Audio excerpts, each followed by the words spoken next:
नमस्कार। आप देख रहे हैं द रत्नेश टॉक और मैं हूं रत्नेश रंजन। मेरे सभी सामाजिक परिवार के सदस्यों का बहुत बहुत स्वागत है। मैं आज गुरु गोविंद सिंह जी की जयंती पर पूरे देश की जनता और विशेष रूप से उन पंजाबी किसानों को भी शुभकामनाएं देता हूं जो गोविंद सिंह जी को गुरु मानते हैं। मैं सलाम करता हूं, मैं नतमस्तक हूं, मैं नमन करता हूं ऐसे शख्सियत को, ऐसे महापुरुष को जिन्होंने ऐसे वक्त पर देश का आह्वान किया जब इस देश पर मुगलिया शासन हुआ करता था और क्रूरता चरम पर था। उस समय हिंदू समाज के लोगों से आह्वान किया गुरु गोविंद सिंह जी ने कि आप मुझे अपने बच्चे दीजिए, मैं आपको मुगलिया शासन से मुक्ति दिलाऊंगा। बिल्कुल वैसे ही जैसे नेताजी सुभाष चंद्र बोस ने कहा था, तुम मुझे खून दो, मैं तुम्हें आज़ादी दूंगा। बस अंतर इतना है कि सुभाष चंद्र बोस जी ने अंग्रेज़ों के काल में बोला था, अंग्रेज़ों के शासन के समय में कहा था, लेकिन गुरु गोविंद सिंह जी ने मुगलिया शासन के समय ये बात कही। मुगलों के खिलाफ किया गया था यह आह्वान और उन्होंने खालसा पंथ की स्थापना भी की।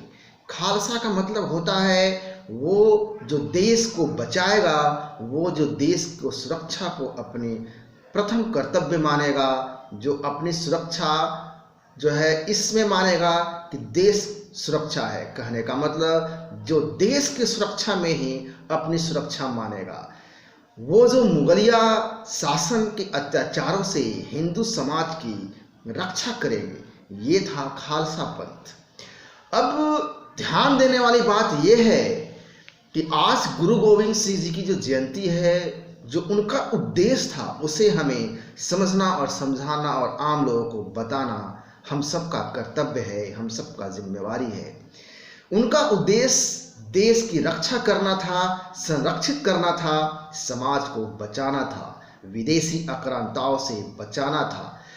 इसके लिए उन्होंने हिंदू समाज से आह्वान किया कि आप मुझे एक कम से कम बेटा दीजिए, एक बच्चा दीजिए। तब हिंदू समाज ने अपने बेटे को कुर्बान किया, बलिदान दिया और गुरु गोविंद साहब को सौंपा। तब गुरु गोविंद सिंह ने उनको एक वेशभूषा दी।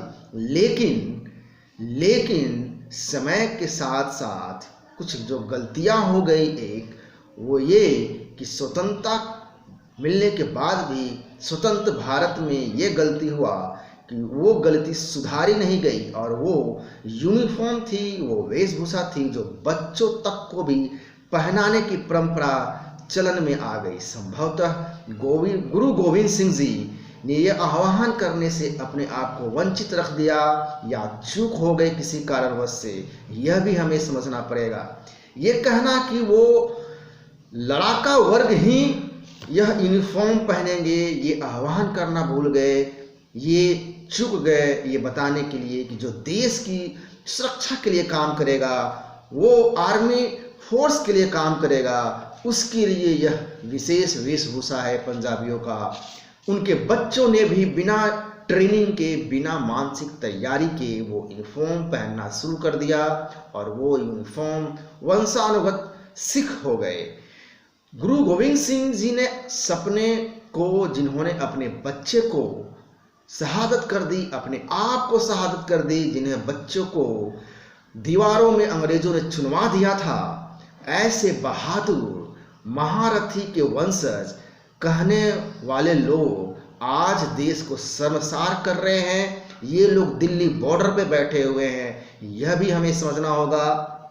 और जिन किसानों को, पंजाबी किसानों को भड़काया गया है, बरगलाया गया है, उन्हें भी यह बात समझनी पड़ेगी।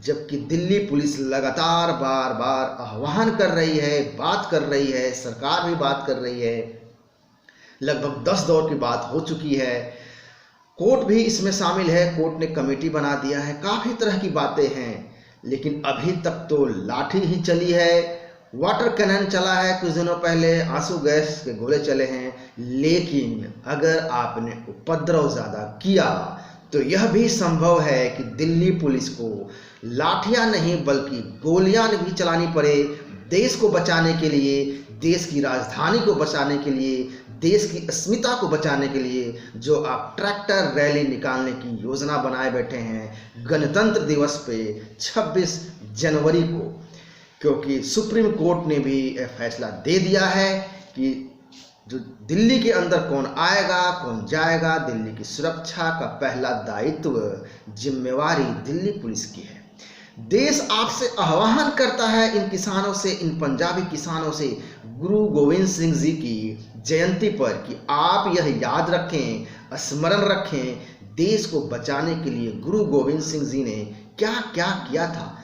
अपने बच्चों को बलिदान कर दिया, स्वयं की भी बलिदान दे दी, लेकिन देश की सुरक्षा के साथ किसी तरह का कंप्रोमाइज नहीं किया, किसी तरह का कोई समझौता नहीं किया। यही बात हमें समझना और समझाना है आम जनों को, यहाँ तक कि उन पंजाबी किसानों को भी। देश के गौरव से कभी समझौता ही नहीं किया गुरु गोविंद सिंह साहब ने। क्या ये पंजाबी किसान गुरु गोविंद सिंह जी के शहादत को, बलिदान को भूल गए हैं? पंजाबी किसान प्रदर्शनकारी से मेरा विशेष आग्रह है कि 26 जनवरी का त्यौहार बड़ी मुश्किलों से मिला है, बड़े तपस्या त्याग से मिला है। कई लोगों ने अपनी जान की, प्राण की कुर्बानी दे दी है, कई लोगों ने तो अपना यौवन न्यौछावर कर दिया है। त्याग तपस्या को बर्बाद न होने दें। आपको देशद्रोही घोषित करने में लोग मजबूर न हो जाए, इसका भी ख्याल रखें, अन्यथा यह देश आपको दोषी ही मानेगा, कभी माफ नहीं करेगा। देश की आम जनता यह मानकर चलेगी कि देश को यदि खतरा है, सुरक्षा को यदि आघात पहुंचाया जा रहा है, तो उन लोगों के तरफ से जो गोविंद सिंह जी को अपना गुरु मानते हैं, गुरु गोविंद सिंह जी को अपना पूर्वज मानते हैं और गुरु गोविंद सिंह जी को अपना जो है उनको गुरु मानने के बावजूद ऐसी हरकतें कर रहे हैं।